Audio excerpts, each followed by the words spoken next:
Welcome to Sage Sisters. We are sisters, besties, moms, and co-founders having a fun catch-up on parenting and life. Hi, I'm Ann. And I'm Kate. We are excited to be back with another episode of Sage Sisters. We are loving all the feedback, so please keep that coming. And let's get to it. Ann, what's your high? My high is a little bit of a low high, I think, kind of to start just the description of it.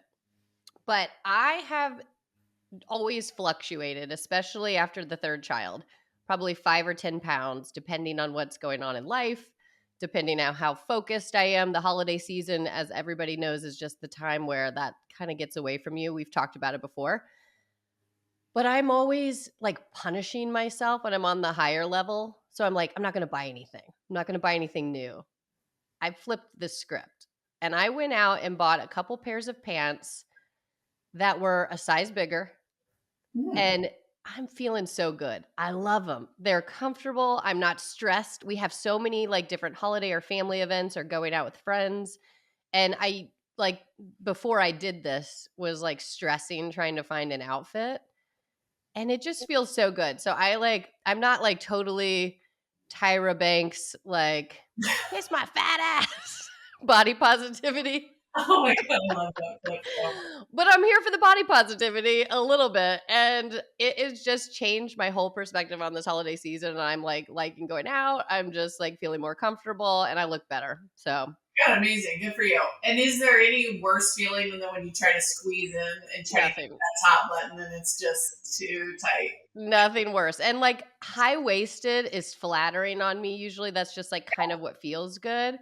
And there's nothing worse than when you get that photo back and you're like, oof, like a side angle. And you're like, I was not expecting that angle, obviously, to be taken and photographed. No, it's like, I feel like a sausage in a casing. It's just like a miserable feeling. So Totally. Oh, 100%. yeah. So I'll have to like tag, it's not my obsessions, but I will have to tag like the link to some of these pants I bought because one of them is from Athleta and it's kind of, they're like a nicer dress pant look. Are you doing the wide leg or are you kind of wide leg? We got to. I went wide leg on like this pair in particular. They're like a cream color. They're stretch. Cream color with kids? I'm shook. I'm telling you, they're good. They're because they're like this stretchy athletic material, it doesn't seem to stain as quickly either. Anyways, I'm loving those. I got a pair of like velvet wide leg pants that are so fun and cute. Okay. Yeah. I'm laughing. I just realized you and I are both in cream and cream backgrounds. It's like we couldn't look more basic right now. We do have, my hoop is a little bit bigger, but it's a medium-sized gold hoop even. Yikes. If we're hanging on your medium-sized hoops, we're in. Wait a minute. Do we even have the same hair right now? I didn't notice it. Are you in a clip? Well, we're past the point of the podcast where I'm blow drying my hair out, and now you're getting it pulled back from here on out pretty much. Yeah, well. So what were your other ones? So you got cream wide leg, you got a velvet. Tell me about these. Are these like a red holiday velvet, or what are we working with? It's actually black velvet. I was inspired by a girlfriend I saw who had, she was wearing something similar and it looked really good. Mm-hmm. But they're wide leg, but they like fit tighter. I think they're even Paige brand. Like It's like almost like a jean, but I got them a size bigger. They're very comfortable and they just look really nice. And so you can wear almost anything with it, a t-shirt, a sweater. Where do you wear it? Is it like more of a fancy thing? I've been wearing it out with friends or even just like a holiday family event that we've, like it's just. It's not school pickup. It's not school pickup, but like the wide leg other pant I was telling you about is kind of, you could do that during the day and put it with tennis shoes and it looked great, or you dress it up with boots, but. Yeah, I'm very tall, so it's just hard for me to find this wide leg look. Like all holiday season, I kept seeing these pants, these jeans, these whatever, and I'm like, lusting after this like new silhouette. Yeah. And it's just damn near impossible. I need a 36-inch inseam. Whoa, 36? I know. Okay, that's a lot. Wait, is there any brands that are selling 36 right now? No, Instagram heard me complain and like has been serving me, the big and tall clothes now. It's not exactly what I haven't found exactly what I'm looking for. I appreciate that there are brands that are now serving the tall community. Thank you Yeah. for your service. Yeah. But when you go tall, all they have are leggings or all they have are like kind of a basic cut. And it's like, no, I want the cool, trendy, wide leg cut. Right. And And I there's did hunt far and wide and got one pair of wide leg, sort of like light jeans, which I overwear because they're yeah. like the only like trendy silhouette. But Well, just rebuy that in every color from the same they don't brand. have That's any what I other say. silhouettes. They don't make this one leg. Everything that's tall is like, oh, super tall, 33 inch. I'm like, 33 inch? That's barely even tall. And there are a lot of women taller than me. I'm 6 foot Well, with long legs, but like, God bless my basketball friends that are 6'4". It's like, where the hell are they shopping? yeah, 33. So like 32 is like my favorite on myself, and I'm 5'6", and I like them a little longer, but like there's nothing worse too than like a wide leg. I kind of Oh, they're too long.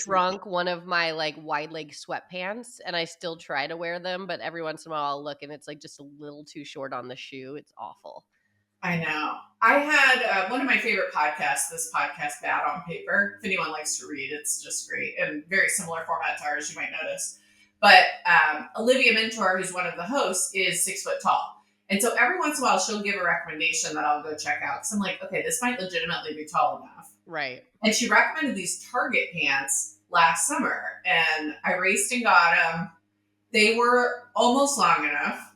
I then took them to the dry cleaner, the repair. What am Yeah. I saying? Who Well, does dry cleaners do the seamstress. this? Yeah. That's what the word I was looking for. To get the hem let out, so they were super long. Then they Yeah. looked great. I loved them. And then my husband was helping me out and did a load of laundry and dried them. And Oh they no. shrunk up 3 inches. I mean, it's like he never does my laundry. Yeah. And I think it was like sitting in the washer and he wanted to put a load in, so he moved it over. Right. I could have killed them. I was like, I Well, just especially so like sad. Target. I mean, they probably were that material that can just easily shrink. Like so great, but not so quality that you're gonna get a shrink. That's unfortunate. So that's now I'm back down to just the one. So, anyways, I'll keep the hunt alive, but I'm happy for you that you have the cute, casual, wide leg because it's both like comfy and cute. And just nothing better than when it just feels good. You it know, looks it good, feels good. feels good. That's what you want. Well, I'm More proud of confidence. you. Especially, here's my mentality on the clothes that you kind of hang on to just in case you might lose some weight, Mhm. Mhm. which I know you got a bunch of those in your closet because I've been in there. I just want to say this is like the third time you brought this up on the Okay. podcast. Sorry. Thanks for calling it out once again. I'm just trying to get you to do a good purge because hypothetically in the future, if you do lose that weight, is there any better feeling than going buying new pants at That's true. I'm probably not going to want to wear the same clothes anyways. It's true. no? And what a treat for yourself. So it's like clear them out, get the size that feels good. So when you go in your closet, it's like an empowering moment of all things that fit. Yeah, true. So I've done that this summer. I need to do one more round um, of stuff that I'm still hanging on to a couple things like, but what if I go to this one weird event? It's like, no, Right. no, do less. It's not happening. No. Black tie event. No, that doesn't happen anymore. Very rare. Totally. So what's your hide today, Kate? So I have been absolutely loving cozy winter energy. And instead of watching TV at night, I have a new routine where after the kids go down to bed, I click on the fire. We have a one button fireplace, which Automatic fire. Love is that. there any higher luxury? I don't know it. But I get my book out in front of the fire, cozy up, read. And I guess there's just a lot going on. So like what used to be a good like hour read session after the kids went down is now turned into like 20 minutes and I'm, drooling on my shoulder. But like it's just the cozy energy that I was like so craving. And I feel like I've actually committed to this new ritual where instead of going back downstairs and watching TV, I kind of do this new cozy thing and it's been delightful. I love cozy. We've brought it up a few times, but also just I think it's healthier. Like just the having a nightly ritual, having it be even if you're reading 5 minutes and falling asleep, it just seems like a more relaxed way to go to sleep for sure. And I I love think that. I'm sleeping more because I'm falling Yeah. asleep a little earlier, and that feels good too right now when there's, Mhm. this time of year, so much going on, hectic city. Just Right. getting a little bit extra sleep has been a nice plus. I love that fireplace too. We have 2 real ones and Phil loves a real He fireplace. does. And it's really nice because he does all he set like, not sets a fire, that's not the right thing, but That's real arsonist. he's yeah. He will put a fire on for us pretty often, so we have a fire going, and that was, like, kind of his thing. He held a line when we were talking about maybe making our fireplace more automatic, and When it's hard to beat the smell of a real fire. Like if you find a real one, it's so oh, nice. it's great. I Yeah, love that smell. but I'm not doing it on my own. I am not setting that fire on Not my own, so I when need I'm him to in do anyways, it. it's like not happening. Yeah. So maybe there's a future where we have one that stays a real fire and the other one that What does do you not. do at the But end of the night? I always worry too, like if the real fire is sufficiently out. 100%. I have more anxiety than the normal person. So I make Phil poke it out all the way, shut it. And this is like before bedtime, pretty, a little bit of time to make sure we sit there. And if it's not fully out by the time I'm gone to bed, I will set an alarm for like 45 minutes later just to check it. I hate that. Then you dump a little water on it or something, or No, it's usually just like once you close the doors, it really is like kind of being put out and like you can kind of push it around to make sure it's like, dying off. But I just make sure that it's like, almost out. And then like, I've set a couple alarms though through the night when it feels like we've set the fire right before bedtime and it's the like real unfortunate. fire feels so on brand for Phyllis. It's like he's really in the It middle of a is. transition from city boy to country man. My, has he transitioned.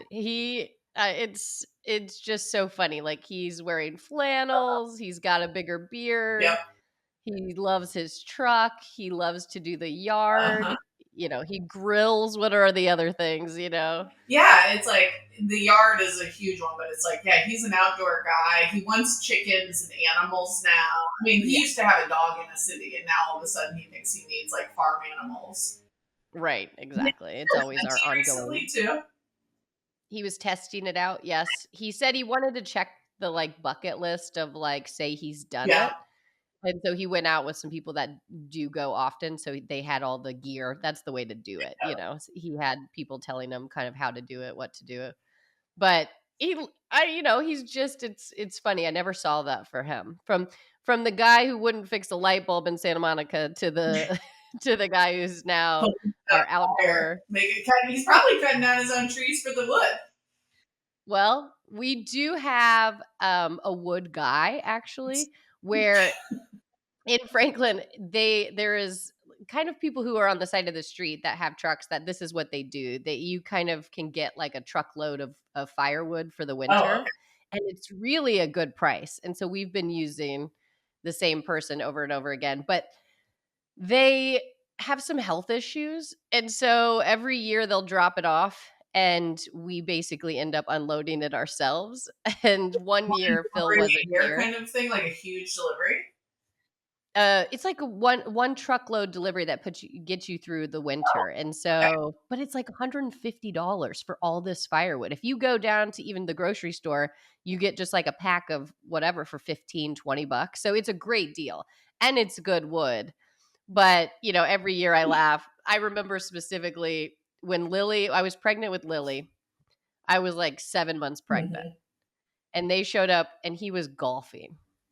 And I had to unload because they literally are not capable of unloading the Like truck, the really. woods, 7 months pregnant. 7 months pregnant, and I just every log was like a fuck you. Well, I can just picture it. Yeah, so it's kind of like an ongoing joke now, but I'm Didn't like, didn't see that coming for you guys. Yeah. But I'm like, can you plan accordingly for this delivery Mhm. when you're here? Okay, so cozy fireplace in the Yeah, winter. Okay, what's your I love low? it. My low is we have been doing a lot of events, holiday parties, going out, and one event we went to, I didn't know a ton of people. It was like casual This is acquaintances this is and a a holiday few party with who? holiday party neighbors and just different people in the community.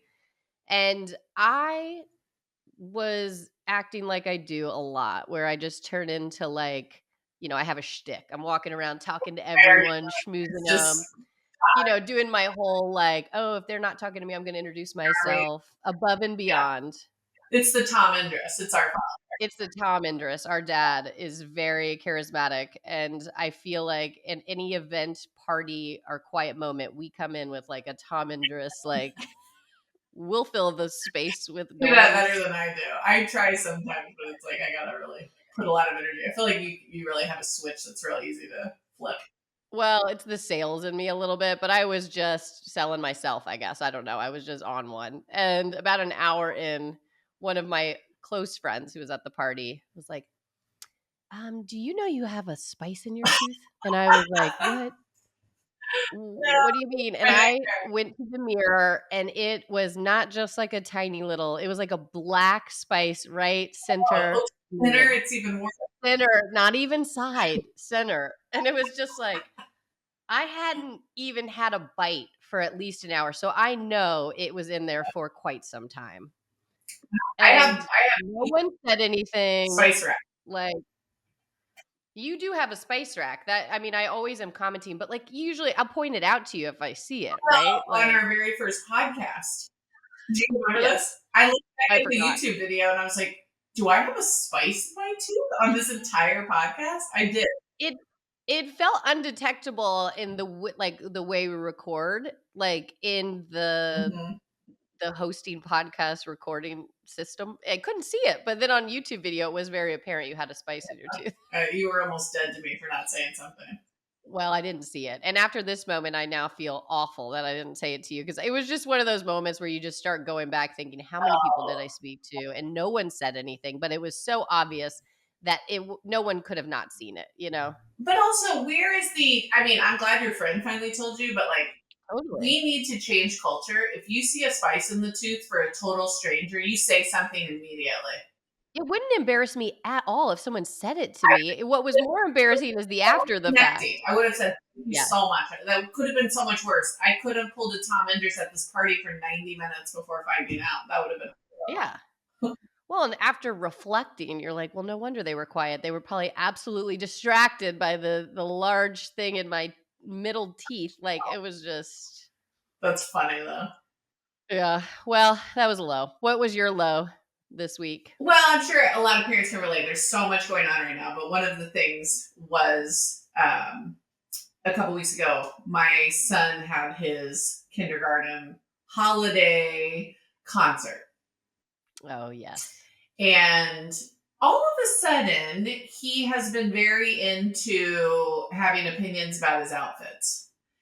And this was a kid, I'd lay out something the night before, put it on, no problem. All of a sudden, he doesn't want cute animals on it anymore. Like, he only wants sweatpants and things that look sporty, which I kind of hate. I'm like, dang it, like, where is this coming from? And, like, also maybe it's just natural, but it's like he's growing up and it's, he's my baby. So I'm a little bit like, no.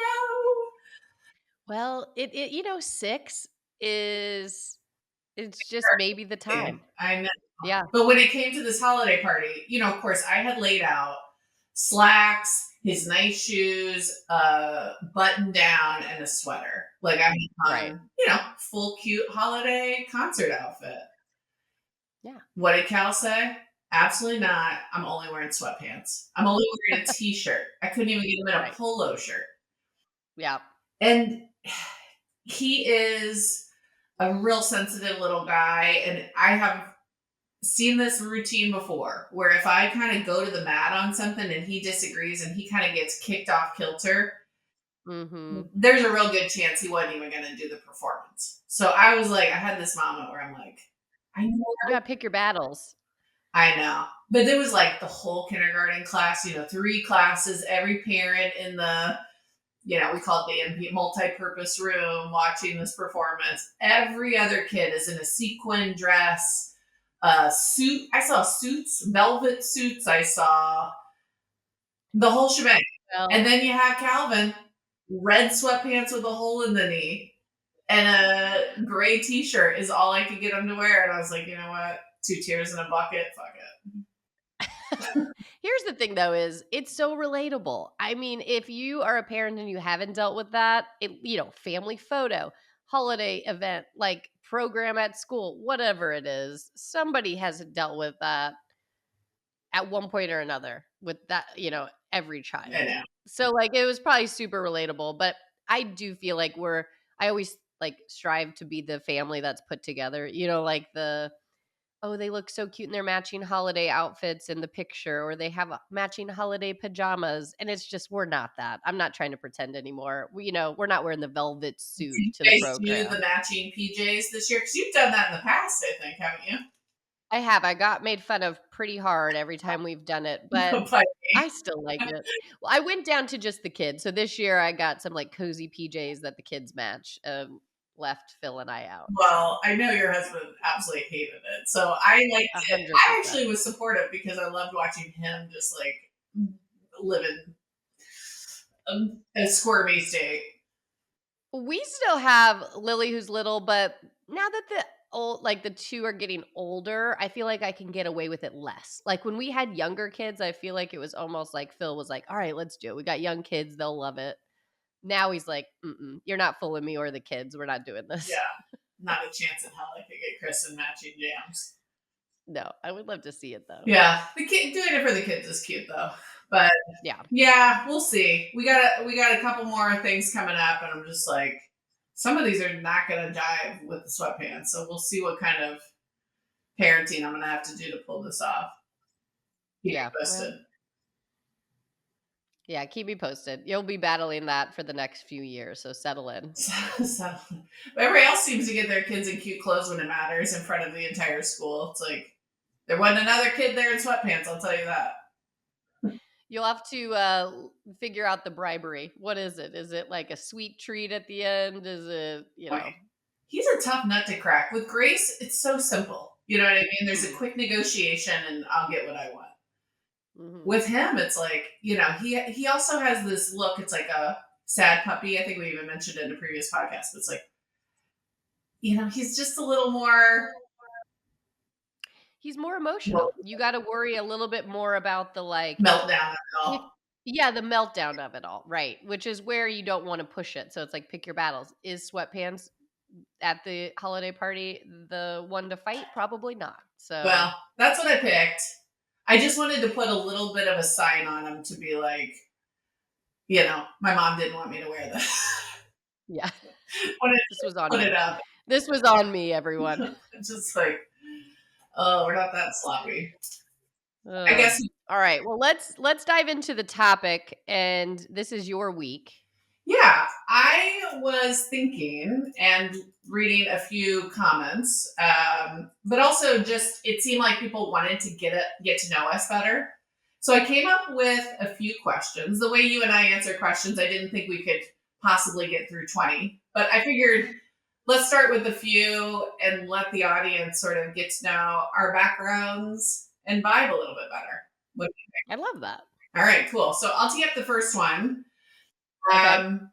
Why don't you tell everybody how we grew up and what our dynamic as siblings was in childhood and over the years? Do you want me to start here? Okay, I love that. One of my absolute obsessions is the sibling order and to like personality and how that kind of fits people. And as you learn and like meet more and more people and find out where they are in the birth order, it's so fascinating to me.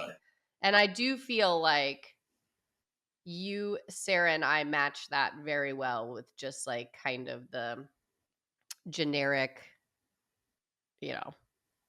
what am I trying to say here? The stereotypical birth. Yes, exactly. Thank you. So we grew up in Southern Indiana, And we had just such a charming childhood. Our parents were very in our lives, very active. Mom was a special education teacher. Dad was in sales. We lived kind of a very charming life. And I think always the three of us were very close. Although there's a 5.5 year gap between Sarah and myself, and you fit right in the middle. And so I felt like you and Sarah kind of went through life together where you did, middle school, high school, college at the same time. And then you and I kind of had that. And with Sarah and I always viewed her, she's very mature. She's our parents' favorite, 100%. Without it. Always has been. Without it. Always Good has reason. been. I'm almost like, I get it. Yeah. I mean, she's really smart and very sweet and thoughtful and, all around. Yeah, exactly. But she was always my older sister, but like kind of mother figure. She always looked out for me. She was so sweet and was always kind. And I think you two bickered a little bit going through like high school together and things. And I think you and I bickered a little bit, but we went through life together a little bit where we had similar friends and we would go out and party together. And so I just think it's kind of interesting, this dynamic. And now as we've grown up, all three of us are very close. Yeah. And that's been really fun because I don't know if it feels unique in the sense of like having two sisters who are actually my best friends and not like, that sounds a little cheesy, but it's so true. Like, how lucky are we to have siblings that we really view as our best friends? And so, yeah, I think it's a testament to our parents and them never stacking us against each other. Mm-hmm. But I mean, that's kind of just the general overview, and we can kind of dive into some like fun years later, because obviously there's a lot of like, you want to replicate what you loved about your own childhood and change the things you didn't. But I have the best memories. We lived in a, nice neighborhood, but sort of nothing too fancy, where the houses were pretty close together, and played outside every day after school. And I think we didn't move till we were in middle school to the house our parents are in now. But I guess for me, I really go back to those like elementary school years playing outside with all the neighbor kids. Yes. As just it was like a free for all. Yeah, it was a free for all. Yeah, core memory. And at night we would play like Old Gray Wolf, which is kind of like capture the flag. We would be outside until very late into the evening. It felt like, probably 8 o'clock or so now, but we were running around the neighborhood very free, and there were so many kids. Yeah.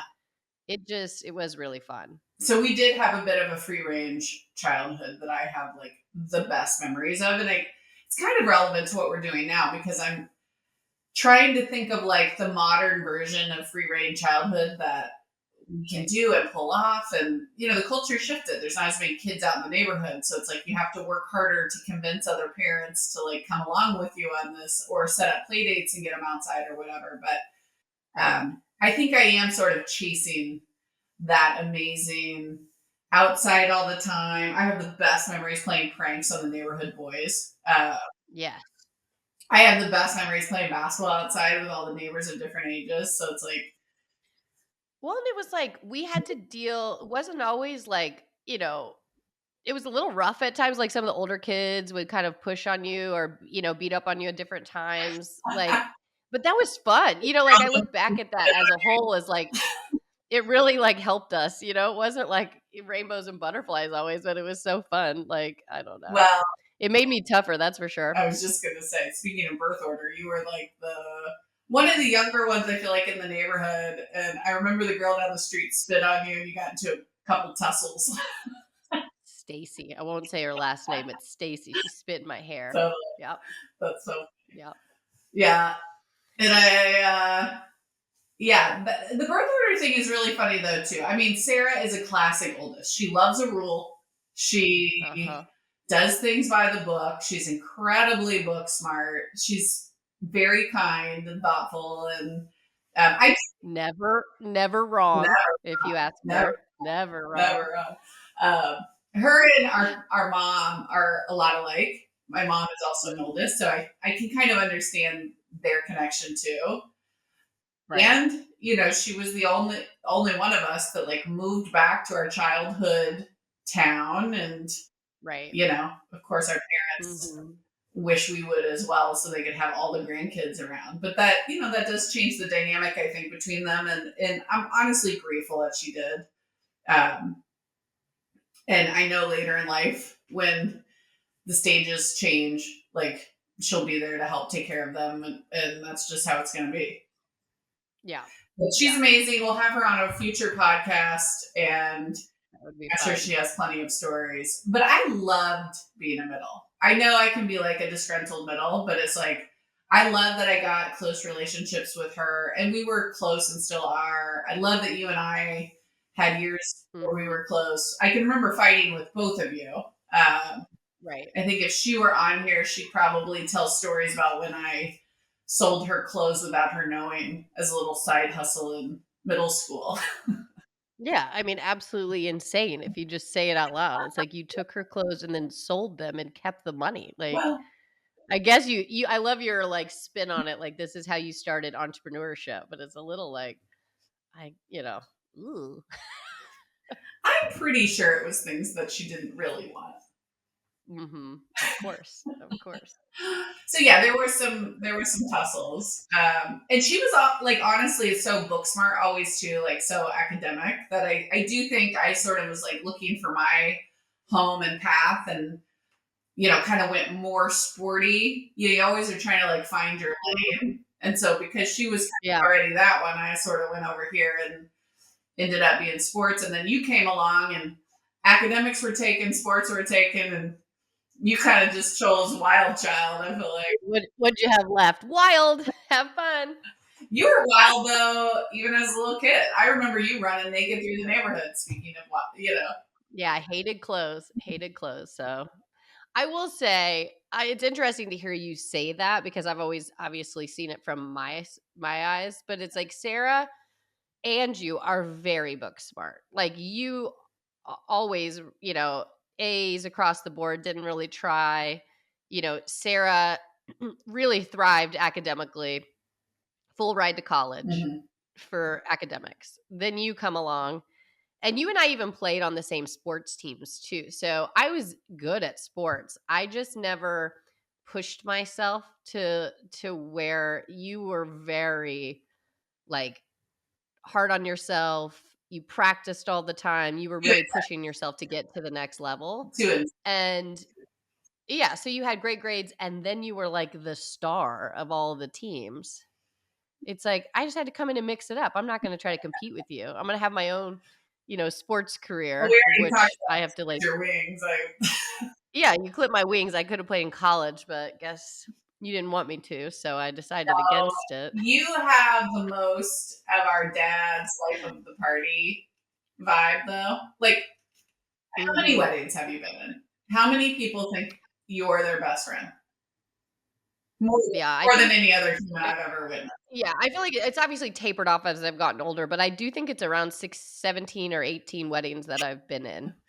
And I bet today, if I could go through your friend list and say, like, to these people, who's your best friend? So many of them would say you. Like, that's just everybody loves you. You're funny, you're fun. Um, so I think that is sort of your lane, so to speak. And it's like such a great one. You're a natural extrovert. You like bring so much energy. So I don't know. For I me, think that is a very important lane. That's different, and I don't know. That's what well, feels right. as like I never felt less than at all. And I think it's a testament to our parents, but Phil and I parenting together, I bring this up a lot because I specifically remember not just once, but numerous times, dad would sit me down and talk about strengths and weaknesses Mm, throughout, like, it started in high school, I think, but it was really like catering to like, what you're good at. Like it was a positive conversation. These are the things that you are really strong in. And maybe you need a little bit more like, you know, maybe you need a math tutor. Maybe you need some of this, but like these are your strengths. And, meeting friends and like, not having a stranger in the room, like those are the things he would say. So when I was in college trying to pick a career, it was fun to have those conversations with him about what it should, like, guiding me to the right direction. And ultimately, sales and kind of following his path a little bit is what I chose, which didn't match a lot.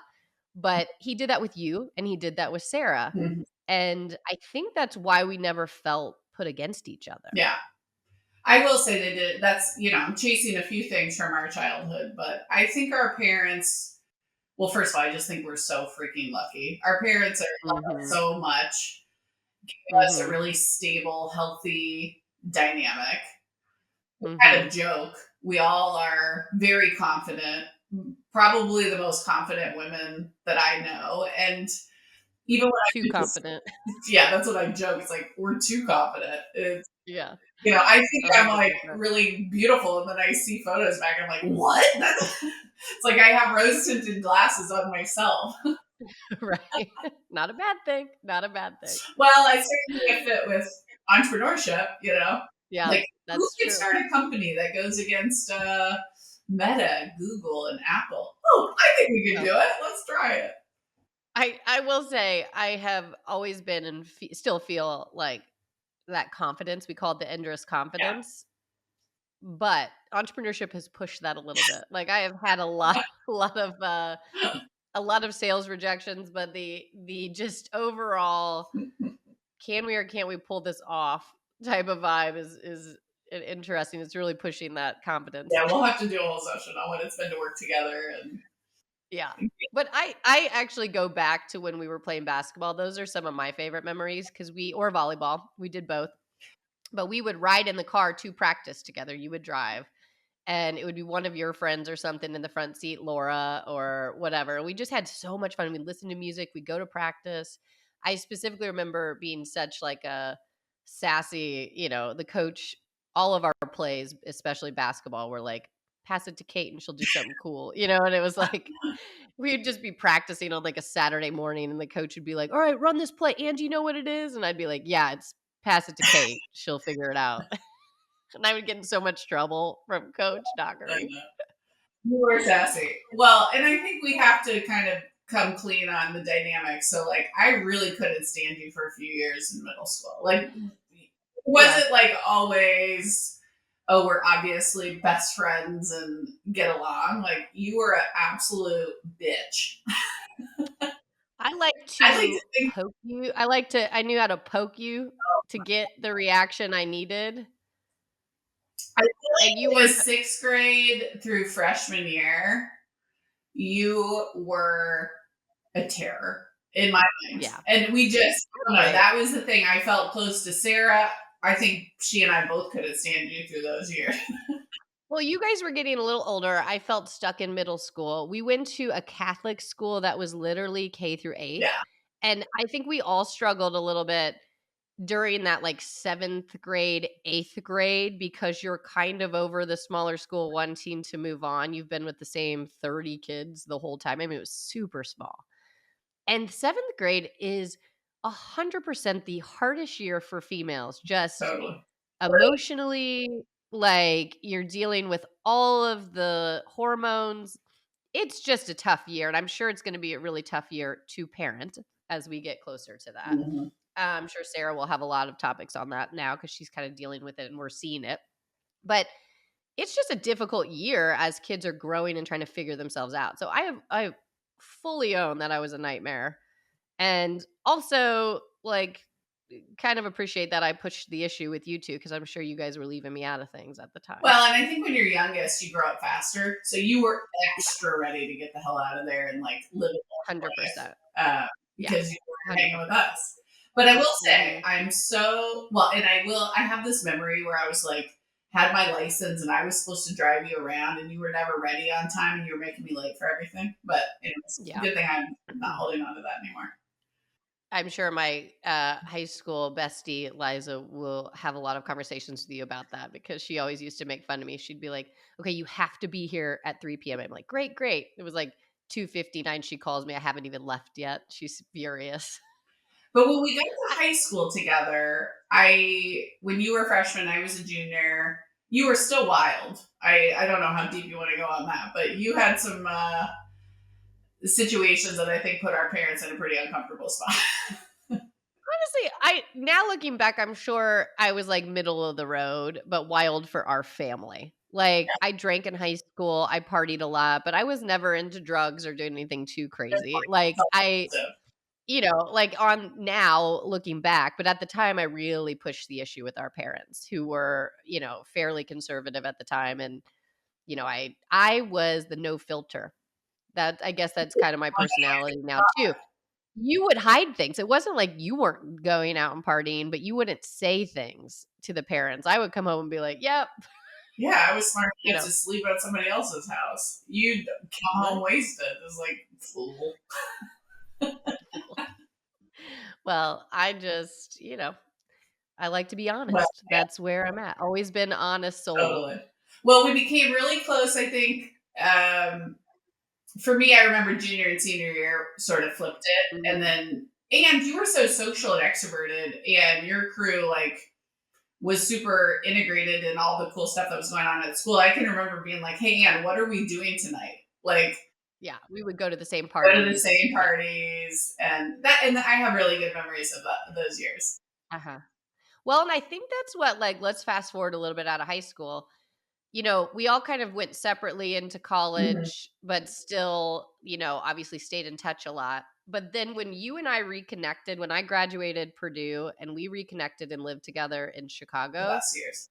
it was the best. I remember that time so well because I had just started my career making a little money. You had come back from New York. It was so fun. Like, we Okay. just had, like, we would go out all the time, and Chicago was so fun and new. Everyone called us, Great our memories. maiden name was Indra, so everyone referred to us as the Indra sisters. We had a total brand.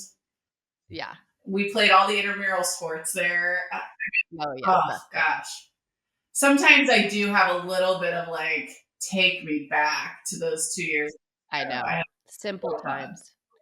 Well, and I was outside sales for Gala Winery at the time, but it was a distributor. So I basically like drove around and sold booze, which was perfect for my personality at the time, to restaurants and bars. And you were doing private equity and like working your ass off and so tired. And I remember I would like pick up lunch and like go drive to where you were, and you would come out of your building and we Oh my would god, eat lunch in my car in downtown Chicago and then roll our seats back and take like a 20-minute nap. yeah. And then you would go back to work and so would I.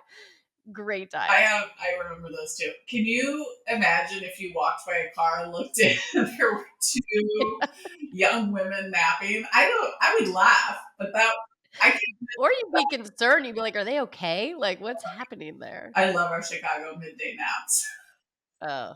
And also it just kind of goes to you. I mean, it probably was because you were working so much, but you have always been a little bit of a narcoleptic. Anytime we're driving or in moving vehicles, you fall asleep within Still do. You seconds. should see Still I do. We would get in a taxi, now an Uber, and within seconds we would be going to dinner and you would fall asleep. So I loved it too because our rule at the end of the night was always, if you are tired and falling asleep, we didn't want to leave each other and like separate where I would go home or you would go what a home. spin job this is. Keep Well, that's true though. Like it would be like, let's go home together. But you would fall asleep at the bar. And you said, as long as I prop you up and watch you, make sure you're safe, I could stay on another 30 minutes. I don't remember actually blessing that plan.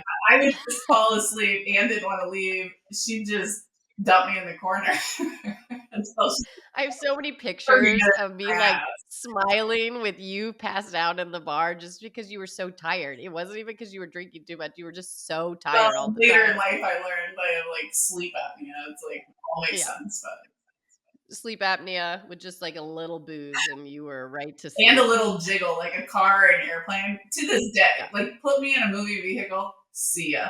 I'm out. Well, and my FOMO was like, I'm not leaving the party this early. We're not going home this No, early. I know. But I didn't trust that you wouldn't fall asleep in the cab ride home to like get yourself safely. So I was like, just I'll prop her up. I'll watch her. I love how you're selfless and you're telling Yeah. them. You propping me up in the corner of the bar has now turned into you being so selfless about my Yeah. safety. Yeah, safety and babysitting you was just top of mind for me all the We time. did have the best time. I also we have a lot of stories. We're gonna be way over time if we keep at this pace, but Yeah. it'd be hard pressed not to think of the Chicago years and think of the St. Patrick's Day. I mean, St. Patrick's Day in Chicago is epic to everyone, Oh my gosh. but we had one in particular, and the highlight is you and I got into an arm wrestling match with the entire bar around. And Yeah. I lost. I'm still feeling quite shameful about this, but you're shorter, you I have beat more you. leverage. But nonetheless, you Listen, I think if it's not clear, you and I were arm wrestling each other, and I took you down, and there was a whole crowd of people cheering us on, in and my I think I there got were like, like hundreds of people around. Is that true? yeah, probably 10, but like in my memory it was hundreds. And at the end of it, I got lifted into the Yeah. air, like almost like, just pure ecstasy of this was my Yeah. moment to shine. And I finally took the basketball champion down. Also, just like, what were we doing? Oh, it's so Yeah, good. Chicago was great. Okay, so let's move a little bit quicker here through yada yada. We both worked really hard and moved around a bunch. Mhm. Why don't, just from like a personality perspective, why don't we talk about how we met our husbands? Oh, I love it. Okay. Do you want to go first? Sure. So I, after Chicago, moved out to California, went to business school, and business school at Stanford was hard to get in, but not that hard once you were in, and so freaking fun. There were like costume parties galore. We'd go up to San Francisco. And one of the nights we went up with a bunch of classmates and went to Tainted Love 80s cover band concert at a bar called Bimbo's. And Tainted Love. Is that what you said? That was the name of the so band? that's the Okay. 80s like cover band. Okay. Everyone in 80s costumes.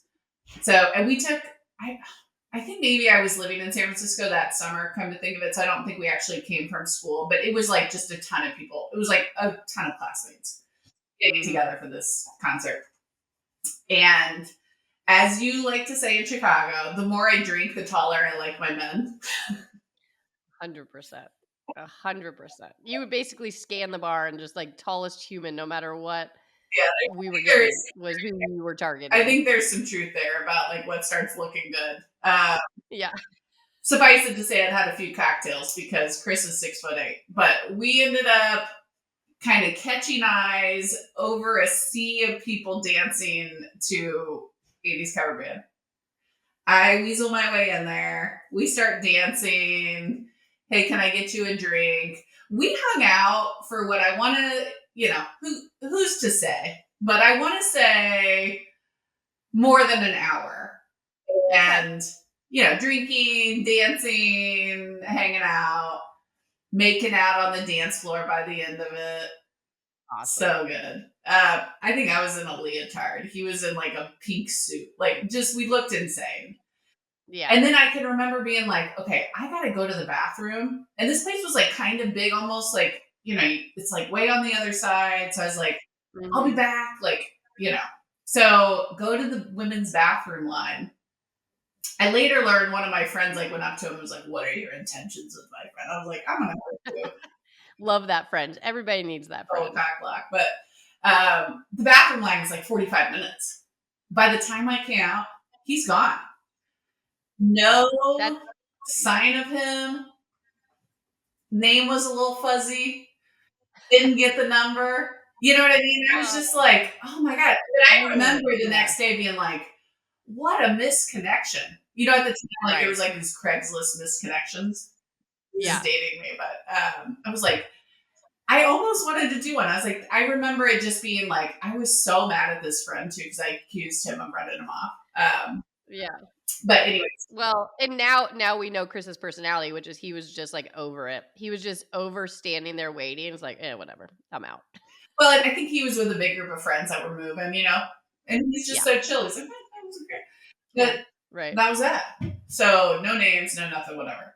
7 months later, at another bar, that was also a little bit, as my kids would say, sus.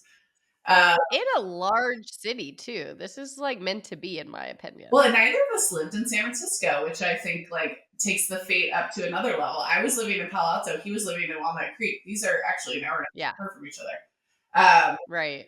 But 7 months later at a bar, I get a tap on my shoulder and I turn around and his line was, "We made out last summer." And then I was like, He remembered you. Cha-ching. yeah, ching. I was like, awesome, memorable. Okay, I'll take it. Then we started Yeah. chatting, then we exchanged numbers, then we started like a more traditional dating.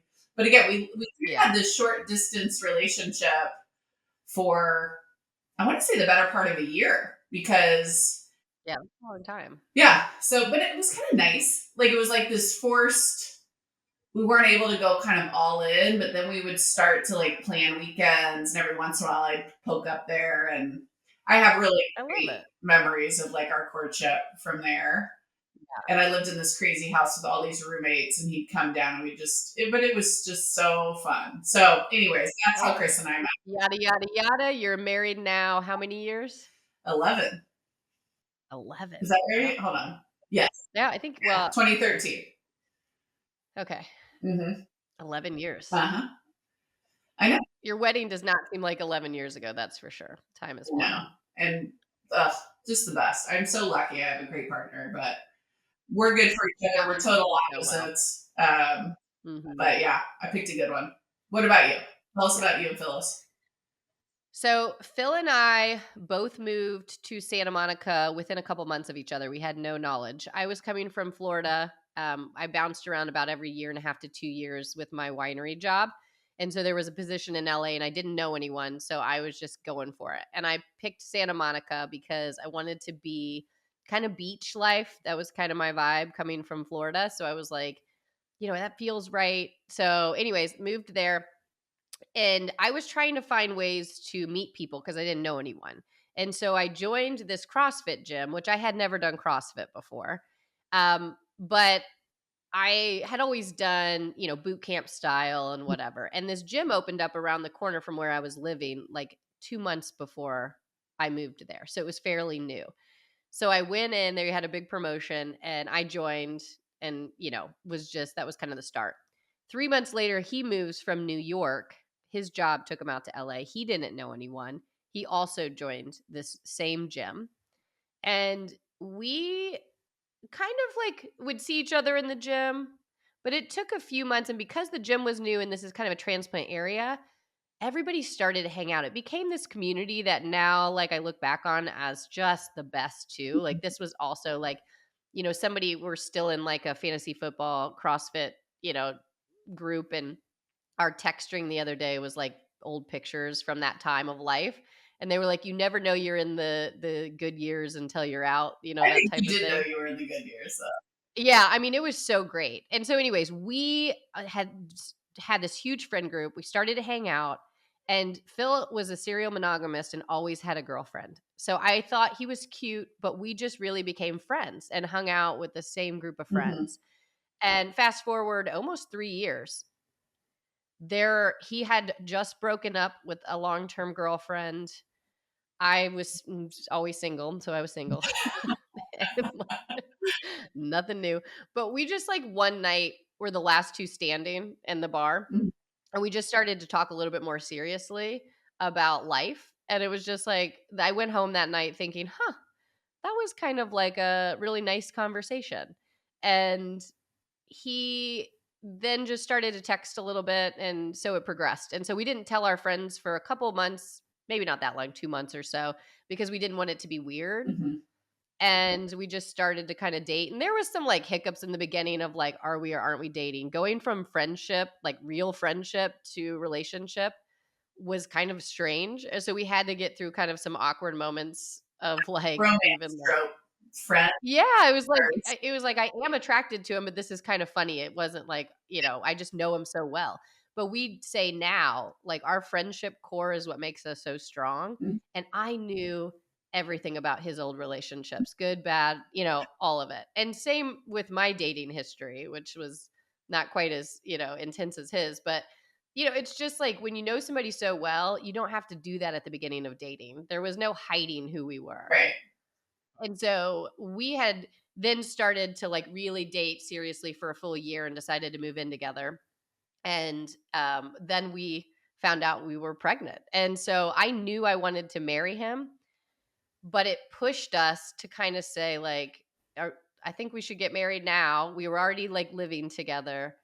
And at our wedding, I just remember one of our best friends was like, "Who knew the love of your life was on your bar tab all along?" That's like such a great line for us. Fun.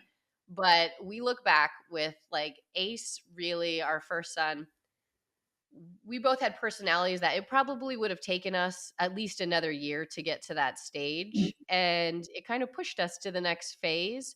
And I already knew he was my person, but that little nudge really kind of solidified everything for us. And it's great. So now we've been married over 8 years Mhm. and now moving cross country, 3 kids later. It's just, I have such great memories from that for sure. One thing that is a little bit funny about it all is, we grew up Catholic. Yeah. Again, Sarah and I hadn't broken down any. Well, I did move in with Chris before we got engaged, which was controversial in our family. The parents did not take that news well, even though you were like 30 something. I know, they really treated your 30-year-old serious boyfriend pregnancy as a real teenage pregnancy situation, which was really funny to watch from the sidelines. I was happy for you and Phil, although, admittedly, do you remember what I said when you called and told me? You idiot. You were the first person I told. And I was like, well, that wasn't exactly the supportive response I was looking for, but I don't I know. was like, how did you get pregnant?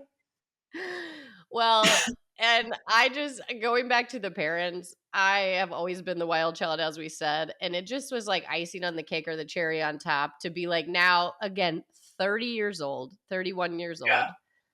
And then I had to like have this call, which was like, I didn't actually tell you this, but Phil and I moved in together. Oh, we have decided to get married and we're pregnant. And like silence on that call. Like it was silence. And I just remember they had to process and then call me back. And they were very supportive, but it took them a second to like process all of the things I was throwing at them. Oh, too good. thank God he's worked out so well.